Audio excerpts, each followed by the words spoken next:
उत्तर प्रदेश की मिर्जापुर लोकसभा सीट पर अपना दल की अनुप्रिया पटेल एनडीए की उम्मीदवार हैं।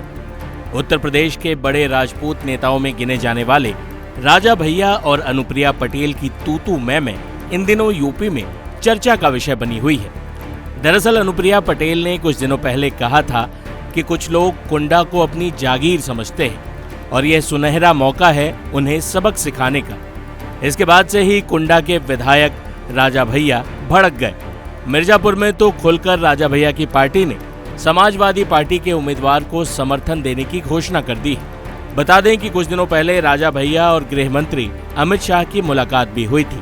राजा भैया ने तब अपने समर्थकों से न्यूट्रल रहने और अपने स्वविवेक से निर्णय लेने की बात कही थी, लेकिन अब उन्होंने खुलकर समाजवादी पार्टी को समर्थन देने की बात कह दी है।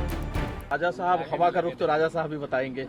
नहीं, हमने कहा ना कि जनसत्ता दल के सभी कार्यकर्ता, सभी समर्थक, उनसे हमने कहा कि आपकी जहां इच्छा हो वहां मतदान करें। लेकिन जो अभी रुख है राजा साहब, आपने जो आकलन किया है जी, क्या रुख है इस समय में हवा का? हमको लगता है सिटिंग एमपी के खिलाफ एंटी इनकम्बेंसी है। एक जो बयान आई थी अनुप्रिया पटेल ने खास तौर से जो बयान दिया था राजा और रजवाड़ों को टारगेट किया था, उन्होंने क्या कहना है आपका उस बयान को लेकर के?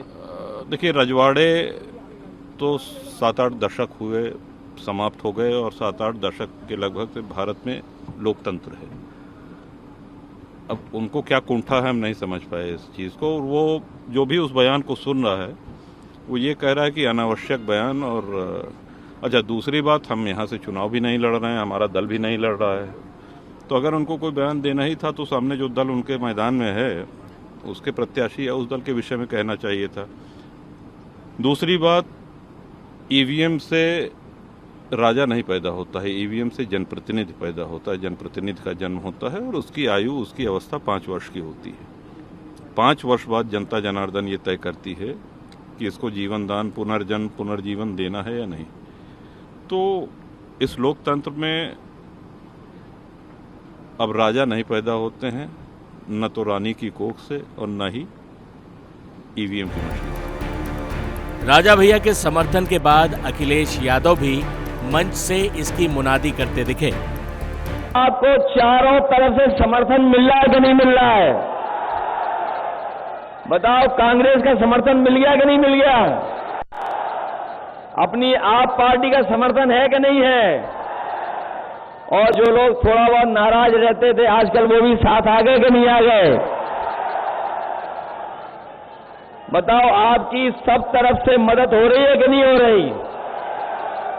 और जो बीजेपी वाले सांसद हैं वो रो रहे हैं कि नहीं रो रहे हैं?